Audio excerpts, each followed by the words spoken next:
Hey guys, this is Woody the Unexceptional Gamer, and I am here with DJ Arcus. Can you say hello? Hi there. So this is an idea for a video that I have had for almost 6 months now. Longtime subscribers might remember that I sort of put out the call for people who had worked on, AAA games or indie games, etc., and were actual game developers because a lot of my subscribers have an interest, they obviously have an interest in gaming. They also have an interest in making this their career and in terms of being a game developer. So DJ Arcus here is a game developer. Can you tell us about some of the titles that you've worked on and I don't know, what they were like? Yeah, let's see. I mean, I started 12 years ago, professional development. I started work for a company called Climax, which are a UK-based racing game developer. It's quite strange. So that was PS2 work. So they've just finishing up on the N64. They're just starting on PS2, and I got brought in. Quite funny, really, because I was they wanted someone to work on audio, but they didn't know they wanted someone to do audio. So I started, and they were like, "Oh, we don't have anything for you to do. Can you do audio?" And I was like, yeah, sure." So I got given a PS2 test kit and sat there in the corner and did engine sounds. And So what I don't even know what that means. Like, how do you do audio? well, in this case, what they had is they had an engine system that did. I mean, it dealt with different rev bands of the engine. It dealt with concept of load and offload, and they wanted to have real-time distortion, so it actually work a bit like a guitar amp, but in real time on the engine source, which was something that had never been done before. I mean, this is where I began to learn that in the games industry, if you want to do something, you kind of have to do it yourself. You can't Google it. It's not out there because there's only 20 other people in the world who know what you know, and they're not going to put it on Google. And which game So was this for? that was for MotoGP. So Okay. that was an Xbox motorbike game, and it was the first Xbox Live game ever. So that was very exciting at the time. And what are some of the biggest titles you've worked on? I don't know what the biggest selling title is. I should probably find out one day. My personal favorite is probably Burnout 3. Hmm. That's the seventh highest Metacritic game on the Xbox ever. And I don't think there are going to be any more Xbox games, so I'll stick with that one forever. And it was, we knew it was good, and when the reviews came in, it was incredible. We were averaging 97% in the reviews, and it was just the best thing ever. But I mean, you hear about crunch in the industry, but that was mind-boggling. We did So about 9 months of crunch, and when oh, I say crunch, I don't just mean a day a week. I was doing up to 100 hours a week. so I Um, I intend to get to that. But the first question I wanted to ask is what the career progression is like, right? So what is an entry level job like day to day, and then on the way up, what is your next position until I guess the top of the career? How's that roll? that's an interesting question because in normal businesses, that's fairly fixed. In the computer games industry, it doesn't work like that. So the computer games industry is very young. I mean, I started coding when I was 5. Don't laugh. Me too. Literally, I got my first computer for Christmas, and a friend of mine taught me to program, and I was literally 5. I mean, that was what 28 years, 29 years ago. Hmm. That was the beginning of the games industry, and in the 80s, the games industry expanded from this bedroom thing into a proper industry. But a lot of the people who started off in their bedrooms running their own company are still running those companies, and they don't run it like normal. So at one company, you might have the concept of a lead, and Hmm. another company, and that lead might like deal with the groups. You've got like the lead AI programmer just deals with the AI section of the game. And what a lead would do would be to write some of his own code, right? He takes on tasks, but he also looks at other people's skill sets and distributes out the work to them. Is that pretty much Yeah, what a lead is about? yeah. Well, it varies. You see, at one end of the spectrum, a lead does no programming at all, Hmm. literally none. They've done programming. They know when their subordinates are bullshitting, basically, and they can deal with that side of it. I mean, they're basically managers. And at the other end, a lead can also do almost no management, and they're purely extremely good at their specified Right. field. They're So just it's quite super strange because programmers. most places don't have this. Most industries have this fixed definition, and the games industry is all over the place because it's so young. So I want to talk about the crunch now, right? So Yeah.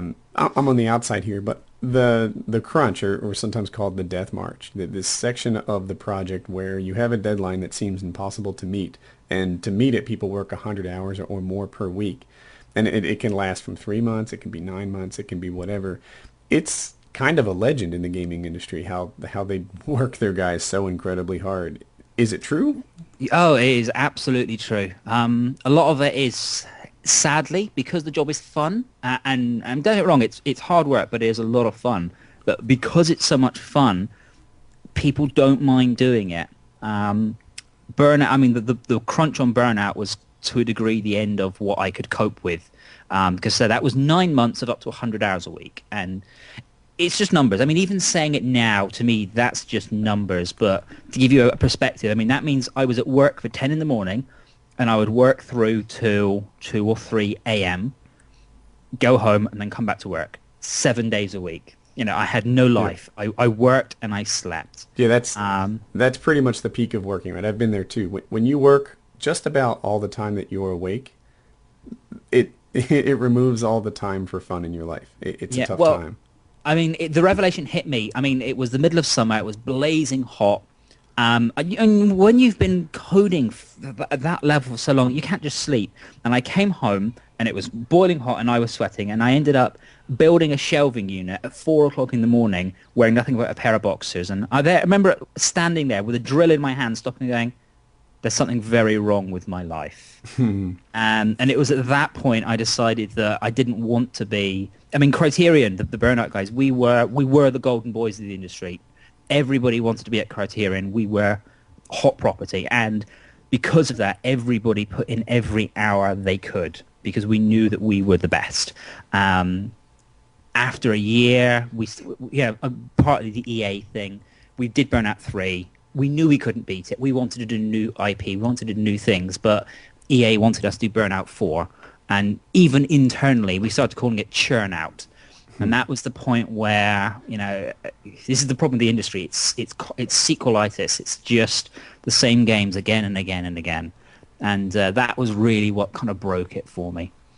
And So do you find that all your coworkers are young, and that's at somewhere around, I don't know, childbearing years, they decide to get a IT job or something? Well, it's kind of changing. So the industry is traditionally now full of juniors and senior programmers. So you've got the 22, 23 people who think they know it all, and then you've got the 45 to 50-year-olds who do know it all.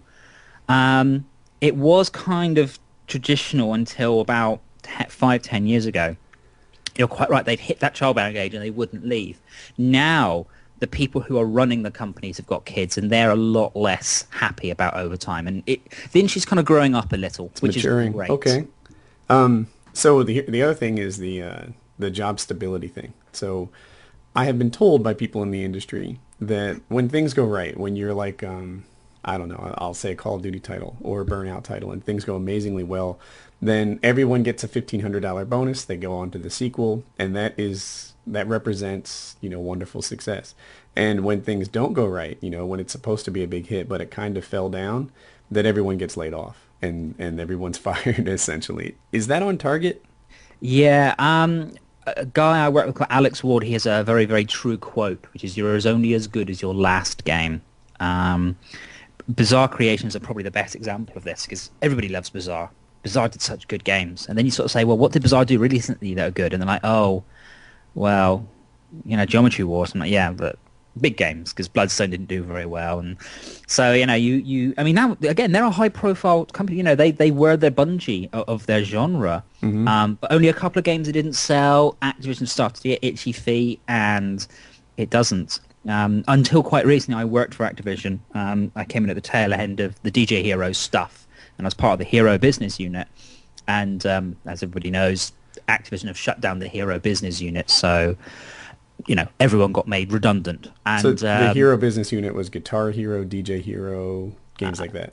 yeah, okay, there's a bunch of other ones, a lot of which didn't get released. The Hero is quite a strong brand, and they were very keen to keep it strong. But yeah, when we received the news about this, we all went down the pub, and we were just having this sort of not quite Russian roulette, but we're just talking about redundancies and seeing who won. One poor guy, He'd been in the industry in 9 years and had 13 redundancies. We're like, man, we shouldn't have invited you into our team.